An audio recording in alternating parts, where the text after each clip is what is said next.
Hello दोस्तों, welcome to the Scholar Clouds. आज इस वीडियो के माध्यम से आर.एस. अग्रवाल की चैप्टर प्रतिशतता, जिसकी वीडियो प्रश्न नंबर 1 से 20 तक के पहले अपलोड कर दी गई थी। आज इस वीडियो के माध्यम से हम प्रश्न नंबर 21 से आगे के सवालों को देखेंगे।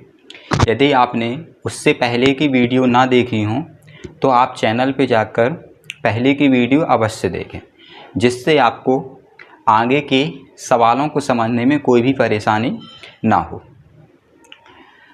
बढ़ते हैं अपने टॉपिक की ओर। जैसा कि आप जानते हैं, प्रतिशत के बारे में पहले की जो वीडियो थी उसमें पूरे तरीके से बता दिया गया है। अब आज हम देखेंगे प्रश्न नंबर 21 से। आज हम इसमें कुछ शॉर्ट ट्रिक्स का भी प्रयोग करेंगे, जिससे कि सवाल आसानी से और कम समय में लग सके। क्योंकि पहले भी बता दिया गया था जैसे कि हमारा सबसे जो मेन काम है वो है समय को बचाना।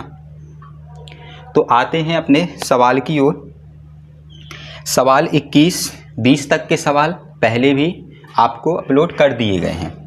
21 नंबर लिखा हुआ है जैसे 220 का 18.5% का 680 का 12.4%। तो इस टाइप के सवाल आपको पहले भी बता दिए गए थे। आज हम इन सवालों को शॉर्ट ट्रिक से देखने का प्रयास करेंगे। जैसे लिखा हुआ है 220 का 18.5%, तो ये बता दिया था। परसेंट का मतलब बटे में 100 होगा, प्लस 680 का 12.4%। ठीक ना। आपको सॉल्व करना है तो सॉल्व के लिए फिर वही है 0, इसमें भी ये 0। अब देखेंगे ये भी कट जाएगा। 5 दूनी 10, 5 तिया 15 और 5 सते 35। 2 से ये कट जाएगा 11।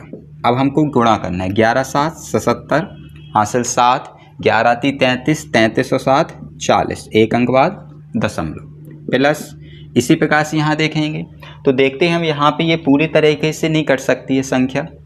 तो हम पहले इनका गुणा कर लेंगे और फिर 10 का भाग देंगे तो एक अंक में दशमलव और कर लेंगे। तो यानी कि 124 में 68 का गुणा करेंगे। 8 चौको 32 हासिल 3, 19 हासिल 1 9, 6 का हासिल 2 हासिल 1 7, कितना आ जाएगा 84 32। अब हम देखते हैं एक अंक बाद दशमलव पहले था और 1 10 का हमें भाग देना है, तो कितने अंक हो जाएंगे 2 अंक हो जाएंगे। 2 अंक बाद दशमलव। अब इन दोनों संख्याओं को जोड़ना है तो 2 7 और 3 10 हासिल 1 4 और 1 5 8 और 4 12, कितना आ जाएगा 125.02, जो कि हमारा ऑप्शन नंबर कौन सा दिया गया है, बी दिया हुआ है। ठीक है ना। चलिए बढ़ते हैं आगे सवाल 22वें की ओर। देखिए क्या है। देखिए अब सवाल आपके अभी तक जो सवाल थे वो प्रतिशत में थे, उनको हम अभी भिन्नों में चेंज कर रहे थे। अब जो सवाल हैं वो आपको प्रतिशत से भिन्नों में चेंज किए थे। अब जो सवाल हैं आपको भिन्नों से प्रतिशत की ओर चेंज करना है। जैसे हम देखते हैं पहला सवाल लिखा है 0.05, इसमें बराबर लिखा हुआ है, परसेंट लिखा हुआ है। इसका मतलब आपको इसमें परसेंट में चेंज करना है। तो आप ध्यान कीजिए ज़रा, जो पहली वीडियो था उसमें हमने बताया था कि परसेंट में किसी भी संख्या को कैसे चेंज करते हैं। किसी भी संख्या को हमें प्रतिशत में चेंज करना है तो हम क्या करते हैं, 100 का गुणा करते हैं। तो अब गुणा करेंगे तो देखिए गुणा भी आपको ये नहीं कि आप 0 का कहिए, सीधे देखेंगे 5 का गुणा 1 में करेंगे कितना आ जाएगा 5। कितनी जीरो लगी हुई हैं, 2 जीरो लगी हैं, तो कितनी जीरो 2 जीरो। अब आप देखिए दशमलव कितने अंक बाद था, कितने अंक बाद था 2 अंक बाद, तो 2 अंक बाद दशमलव लगा दीजिए। तो दशमलव के बाद जीरो की कोई वैल्यू नहीं होगी, तो कितना आ जाएगा 5%। यही हमारा आंसर हो जाएगा। ठीक है ना। चलिए देखते हैं 23वें की ओर। क्या लिखा है 0.25, 0.025। ठीक है ना। अब हम देखते हैं इस सवाल को किस में चेंज करना है आपको, प्रतिशत में। तो बताइए ज़रा क्या करेंगे हम, सबसे पहले 100 का गुणा करेंगे। अब 100 का गुणा करेंगे तो कितना आ जाएगा, देखिए 25 का गुणा 1 में 25 एकम 25, 2 जीरो लग जाएंगे। अब देखेंगे दशमलव कितने अंक बाद है, 1 2 3, 3 अंक बाद दशमलव है, तो हम 3 अंक बाद दशमलव लगाएंगे, ये आ जाता है। तो कितना आ जाता है, 2.5%। ठीक ना। चलिए बढ़ते हैं आगे। 24 क्या लिखा हुआ है, 24 देखिए अब लिखा हुआ है 5:4। आपको इसको भी परसेंट में चेंज करना है। तो देखिए पहले तो आप अनुपात को देखिए, तो अनुपात को सबसे पहले हम क्या लिख सकते हैं, 5/4, यही होता है ना अनुपात। अब परसेंट में चेंज करना है तो हम किसका गुणा करेंगे, 100 का गुणा करेंगे, फिर 4 से कट जाएगा, कितना आ जाएगा 25, और 25 का गुणा 5 में 25 पंचे 125, और ये किस में चेंज हो जाएगा, प्रतिशत में। इसी के साथ में ये आंसर हो जाता है। ठीक है ना। चलिए बढ़ते हैं आगे 25वें की ओर। क्या लिखा हुआ है, 22.5%। अब इसको किस में बदलना है आपको, प्रतिशत में दिया गया है, आपको किस में बदलना है, फ्रैक्शन में। बदलिए ज़रा क्या आ जाएगा, परसेंट है तो क्या करेंगे हम, 22.5% का मतलब बटे में 100, यही होता है ना परसेंट का मतलब। अब हम सॉल्व करेंगे, देखेंगे काट के, तो देखिए सीधे। अब देखिए आप ये नहीं करेंगे कि आप संख्या को काटें 2 से या 80 से। देखिए ज़रा कितनी जीरो है, 2 जीरो है, तो कितने अंक बाद दशमलव लगा देंगे हम, 2 अंक बाद, तो 1 2 कहाँ पे आ जाएगा, यहाँ पे, तो कितना आ जाएगा 2250, ये आ जाएगा प्रतिशत। ठीक है ना। चलिए देखते हैं आगे सवाल नंबर 26। देखिए क्वेश्चन मार्क है तो इसकी जगह पे x का फिर क्या लिखा हुआ है, 16%। तो बताइए ज़रा सीधे क्या हो सकता था, x का 16%, फिर क्या है बराबर 0.08, नहीं 2 जीरो हैं, 0.008। चलिए देखते हैं किसकी वैल्यू फाइंड करनी है हमें, x की। तो बताइए x बराबर 0.008, भाग में है गुणा में जाएगा, इसी के साथ में ये गुणा में है तो ये भाग में आ जाएगा। अब हम सॉल्व करेंगे तो देखिए सबसे पहले तो 2 जीरो, देखिए दशमलव लिखा हुआ है, तो अगर हम दशमलव हटाते हैं तो नीचे कितने जीरो बढ़ जाएंगे, 3 जीरो हो जाएंगे, एक जीरो से ये, दूसरे से ये कट जाएगा। अब 8 से काटेंगे, 8 दूनी 16, कितना आ जाएगा, 1/10 दूनी 20, 1/20। तो देखते हैं आंसर में 1/20 है कि नहीं है। तो देखिए नहीं दिया गया है, तो नहीं दिया गया तो अब इसको चेंज कीजिए। 20 का अगर हम भाग देते हैं 1 में तो नहीं जाएगा, तो दशमलव, तो 1 जीरो आ जाएगा, 10 में भी नहीं जाएगा तो भाग ना जाएगी, जीरो लगाएंगे तो 100 हो जाएगा, 20 पंचे 100, कितना आ जाएगा जीरो, तो x का मान कितना हो जाएगा 0.05। ठीक है ना, यही हमारा आंसर हो जाएगा, जो कि आपका ऑप्शन नंबर बी दिया भी गया है। ठीक है ना। चलिए बढ़ते हैं इसी प्रकार से सवाल नंबर किसकी ओर, 27वें की ओर।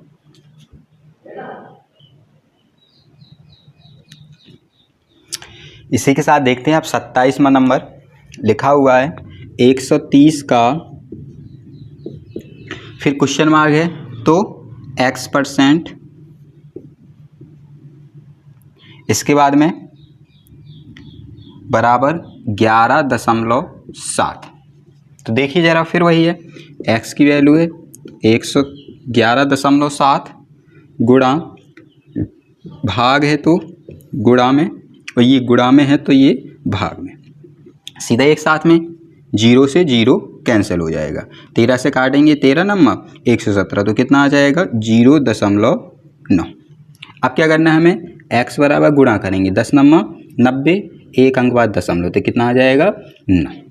ठीक है ना। और इसके साथ में यही हमारा आंसर हो जाता है, जो कि आपका ऑप्शन नंबर बी दिया भी गया है। ठीक है ना। चलिए बढ़ते हैं इसी के साथ आगे की ओर।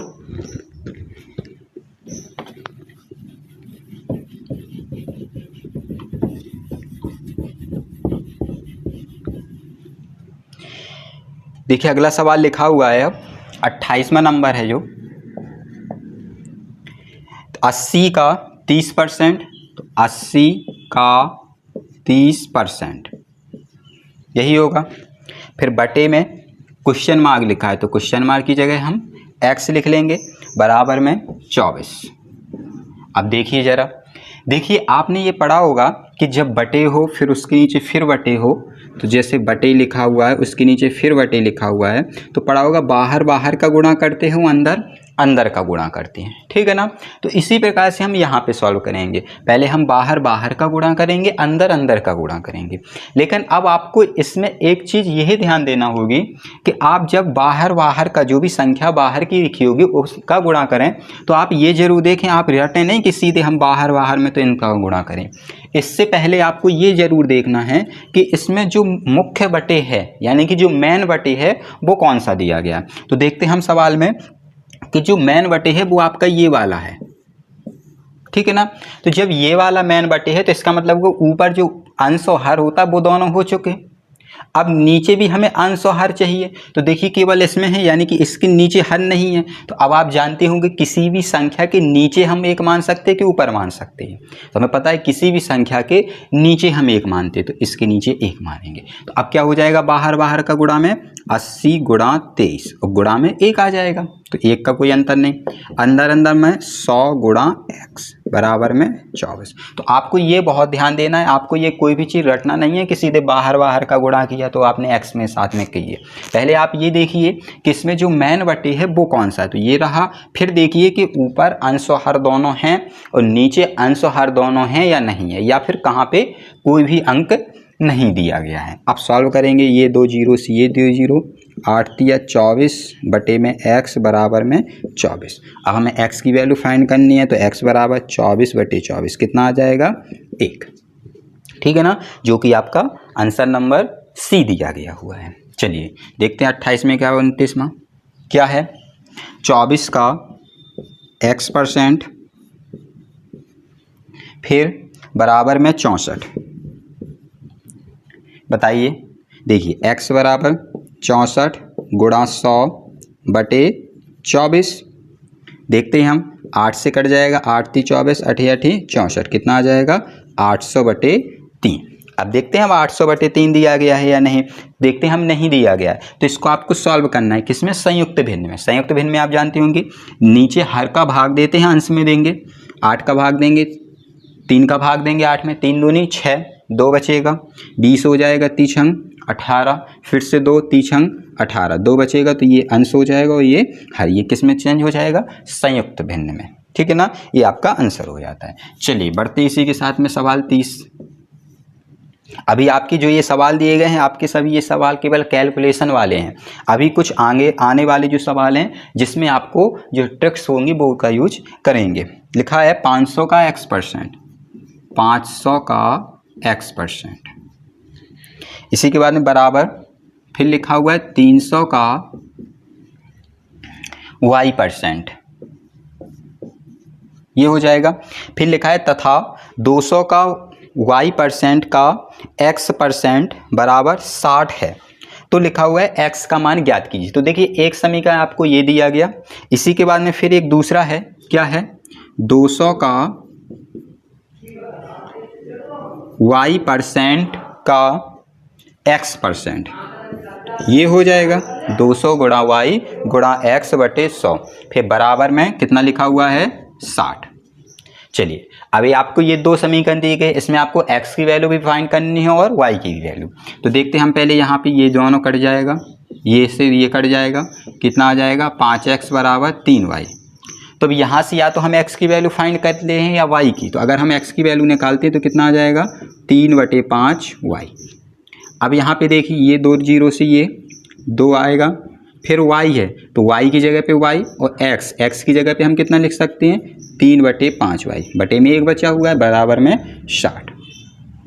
अब y से कितना हो जाएगा, y², 60 भाग में है, ये पहुंच जाएगा गुणा में, और ये 3 दूनी 6 गुणा में होगा, ये किस में आ जाएगा, भाग में, कैंसिल हो जाएगा, कितना हो जाएगा, 10, 10 पना 50, y² बराबर 50, तो y बराबर अंडा रूट में 50, अंडा रूट से बाहर निकल जाता है कितना, 5√2। पहले बता चुके ये आपको अंडा रूट से बाहर निकालना, आप इसके अभाज्य गुणनखंड निकालेंगे और जिसके भी पेयर बन जाएंगे, जिसके भी जोड़े बन जाएंगे वो बाहर आ जाएगा, और जिस भी संख्या के जोड़े नहीं बनेंगे वो आपका अंडा रूट के अंदर ही रहेगा। तो y की वैल्यू फाइंड हो गई।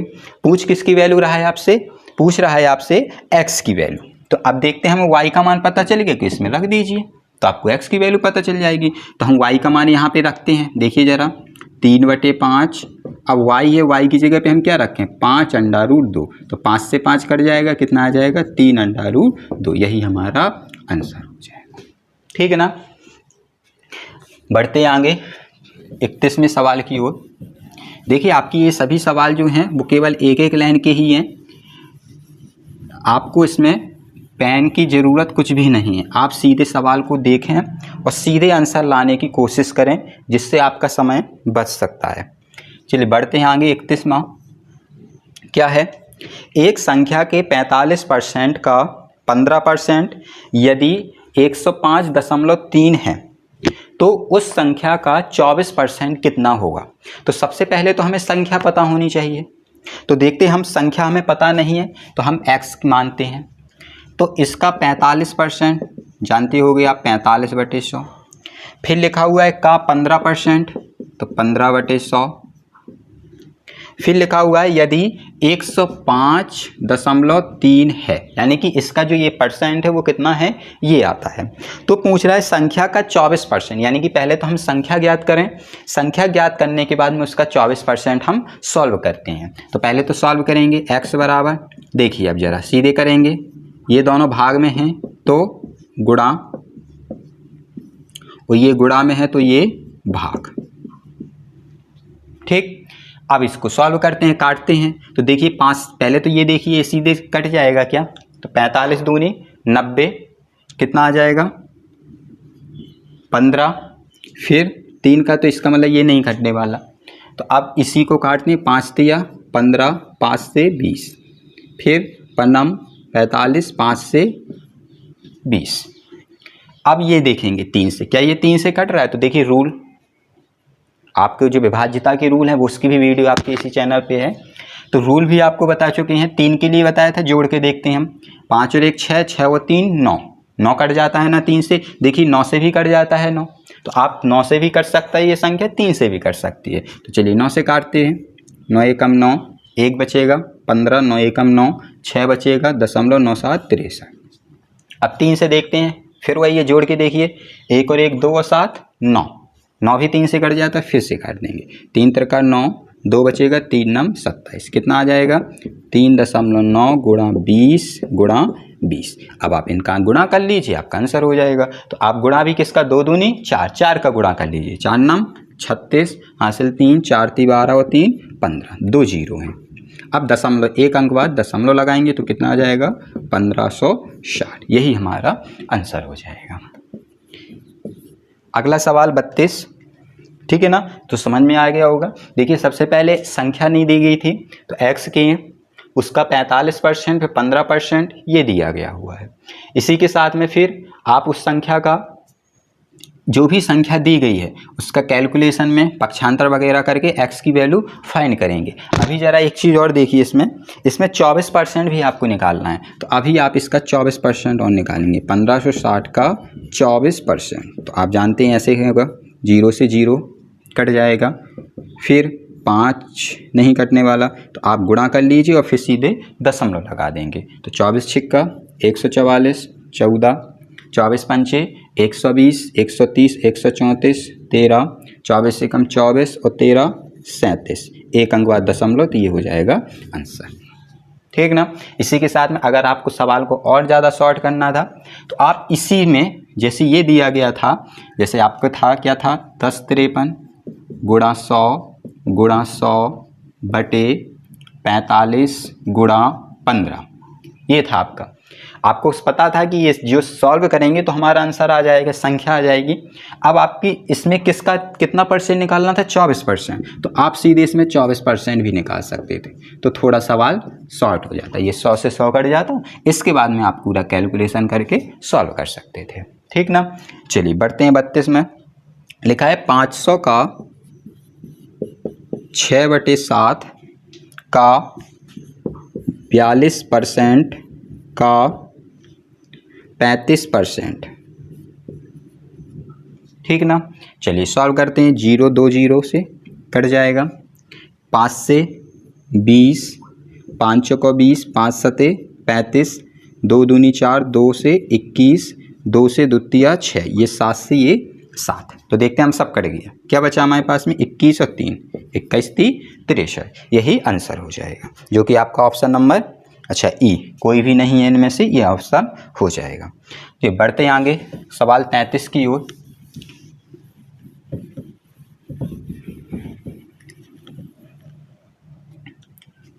क्या लिखा हुआ है 33, एक संख्या का 1/5 यदि 81 है, तो कोई संख्या, फिर वही है, संख्या हमें पता नहीं है तो हम क्या मानते हैं x, इसका 1/5 कितना है 81 है। तो लिखा हुआ है उस संख्या का 68% क्या होगा।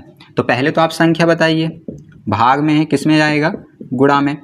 तो अब आपको पता है ये संख्या आपकी, जो गुणा करेंगे तो संख्या आपको प्राप्त हो जाएगी, लेकिन आपको उसमें क्या निकालना, अभी उसका 68% और निकालना है। तो आप सीधे उसी में 68% और निकाल लीजिए, तो क्या हो जाएगा, आपको क्या फ़ायदा होगा कि आपको ये गुणा करने से आप बच जाएंगे, फिर आप सॉल्व करेंगे तो फिर भाग गुणा करेंगे तो उससे बच जाएंगे। आप सीधे इसको सीधे कर सकते हैं। फिर इसमें आप देख लीजिएगा कट रहा है तो 20, 4 से कट जाएगा, 4 5 20, 4 से 4 1 4 और 4 7 28, 5 से अब नहीं कटेगा तो दशमलव में काट दीजिए, क्योंकि दशमलव में ही आंसर आएगा। तो 5 से काटेंगे, 5 से ये संख्या काट दीजिए, 5 1 5, 5 6 30, 5 दूनी 10। अब गुणा कर लीजिए, 17 दूनी 34, हासिल 3, 17 6 102, 105, हासिल 10, 17 1 17 और 10 27, एक अंक बाद दशमलव, ये आपका आंसर हो जाएगा 275.4, जो कि आपका ऑप्शन नंबर बी दिया गया है। अगला है 34। अब देखिए जरा 34 सवाल, व्यंजक x³ y² में x और y के मानों में क्रमशः 25% तथा 20% कमी कर दी जाती है, तो पूछ रहा है व्यंजक में कितने प्रतिशत की कमी आएगी। सवाल क्या है, देखिए अब यहाँ से जो सवाल हैं, अब आपके जो सवाल होंगे वो थोड़ी ट्रिक से संबंधित होंगे कि अगर आप x मान के इन सवालों को लगाएंगे तो आपको समय ज़्यादा लगेगा। तो आपको यहाँ से सवालों को ट्रिक से थोड़ा देखना है कि कैसे हम सॉल्व करेंगे। आपके अभी तक के जितने भी सवाल थे वो सब केवल कैलकुलेशन के थे, आपको कैलकुलेशन करना था, बस आपको यही ध्यान देना है कैलकुलेशन आपको फास्ट करना है। आप जितने जल्दी कैलकुलेशन को फास्ट करेंगे आप सवाल लगा सकते थे। अब देखते हैं हम सवाल 34 यानी कि 34वां नंबर। देखिए सवाल में है x³ और y², इसमें व्यंजक x और y के मान में 25% और 20% की कमी कर दी जाती है। तो 25% की कमी का मतलब आप पहले तो समझिए, 25% कमी, तो देखिए 25% कमी का मतलब होता है कि 100 में 25 की कमी, यही होगा ना। यानी कि जो चीज़, अगर कोई भी वस्तु अगर अभी 100 रुपए में आ रही थी तो अब वो 25% की कमी हो गई, तो इसका मतलब कितने रुपए में आ जाएगी, अब वो 25 रुपए कम में आएगी, यानी कि कितने में आएगी, 75 रुपए में। तो ये आपका हो गया परसेंट से। इसी को जरा देखिए, 25% को आप क्या लिख सकते हैं, 25/100, यानी कि 1/4। पहले भी आपको बता चुके ये 25% का 1/4। तो अब देखिए जरा, इससे भी देखिए क्या होता है, इसका मतलब हुआ कोई भी चीज़ जो 4 रुपए की, अगर मान लो रुपए में मानते हैं, कोई भी चीज़ अगर 4 रुपए की आ रही थी तो अब उसमें 1 रुपए की क्या हो जाती है, कमी हो जाती है। तो इसका मतलब है अब वो कितने रुपए की आएगी, 3 रुपए की आएगी। तो ये आपकी भिन्न में हो जाती है। यानी कि देखिए वही चीज़ है, अगर कोई चीज़ परसेंट में देखें हम, तो जो चीज़ 100 में आ रही थी उसमें 25 रुपए कम हो जाएगा। कमी का मतलब अधिक होता तो ज़्यादा हो जाता। अगर भिन्न में चलते हैं तो 25% का मतलब 1/4। इसका मतलब है जो वस्तु या पहले कोई भी चीज़ जो है वो अगर 4 रुपए की थी तो वो अब उसमें 1 रुपए कम लगेगा, यानी कि कितना हो जाएगा, 3 रुपए की। अब अगर 25% अधिक होता तो क्या होता, इसका मतलब किसी भी वस्तु का मूल्य अगर पहले 4 रुपए था तो अब उसमें 1 रुपए अधिक और लगेगा। अधिक होता तो ये अधिक हो जाएगा, कम है तो ये कम हो जाएगा, तो 1 रुपए और अधिक लगेगा। इसका मतलब कितने में हो जाता है, वो 5 रुपए में हो जाता। ठीक है ना। चलिए देखते हैं। अब आप लिखा हुआ है x³ और y² में x तथा y के मानों में क्रमशः 25% और 20% की कमी कर दी जाती है। तो देखिए सबसे पहले तो 25% की कमी का मतलब है 1/4 और 20% की कमी का मतलब है 1/4, 25% का मतलब 20% का मतलब 1/5। इसका मतलब जो चीज़ पहले 4 में थी वो अब कितने में, 3 में। जो वस्तु पहले 5 में थी वो अब कितने में, 4 में। यानी कि जिसका भी मान पहले 4 था उसका मान कितना होगा, 3। जिसका भी मान पहले 5 था उसका मान कितना होगा, 4। चलिए देखते हैं। अब ये सवाल है, अगर मानते हैं अगर 25% की कमी ना की गई होती तो मान लो 4 होता उसका मूल्य, पहले 4 से करते हैं। 4 होता तो 4 से कितना होता है, 4 की पावर 3। वाई का मान कितना होता, पहले 5 होता तो कितना होता, 5 की पावर 2। सॉल्व कीजिए जरा, कितना आएगा, 4 चौको 16 चौको 64 और 5 25, गुणा कर लीजिए। 25 चौको 100, हासिल 10, 25 छिक्का 150, 160। अब हम देखते हैं जब कमी की जाती है तो जो x की वैल्यू पहले 4 थी, देखो वही चीज़ है, पहले हमें केवल सवालों को मानना है, यानी कि एक एग्जाम्पल तौर पे सवालों को करना पड़ेगा। तो पहले 4 थी तो अब कितना रुपए लग रहा, 3 रुपए लग रहा। पहले उस y की वैल्यू 5 थी तो अब उसकी वैल्यू क्या हो रही है, 4 हो रही है। तो अब जरा सॉल्व कीजिए, कितना होता है, 3 त्रिका 9 है 27, 4 चौको 16। सॉल्व कीजिए, 16 सत्ते 112, हासिल 11, 16 दूनी 32, 1 33 और 10 43, यही आता ना। अब पूछ रहा है वो तो कितने % की कमी होगी। तो अब देखिए, अभी उसकी वैल्यू 1600 थी, अब उसकी वैल्यू क्या हो रही है, ओनली 432 हो रही है, ठीक है ना। तो 432 हो रही है, इसका मतलब कितनी कमी आ रही है बताइए जरा। तो आप 1600 में से 432 को घटाएंगे, कितनी कमी आती है, 8, फिर इसी के बाद में 6, फिर 1, कितना आएगा, 1168। अब आपको निकालना है 65, तो आप 65 निकालना जानते ही हैं कि कोई भी संख्या होती है जिससे हमें निकालना होता है 65, किससे पता करना है 65 को, हमें पहली की संख्या से पता करना है, क्योंकि वो पूछ रहा है कि कितना कम होगा। तो कम किससे होगा, पहले वाले से। तो पहले वाले की वैल्यू कितनी थी, 1600, और 65 निकालना है तो गुणा में 100, 2 जीरो से 2 जीरो कट जाएंगे, 16 का भाग दे दीजिए। 16 85, 16 96, 16 सत्ते 112, 4 बचेगा, 48 हो जाएगा, 16 तिया 48, कितना आ जाएगा, 73%। क्या मतलब पता चलता है कि कितने % की कमी हो जाती है उसमें, 73% की कमी हो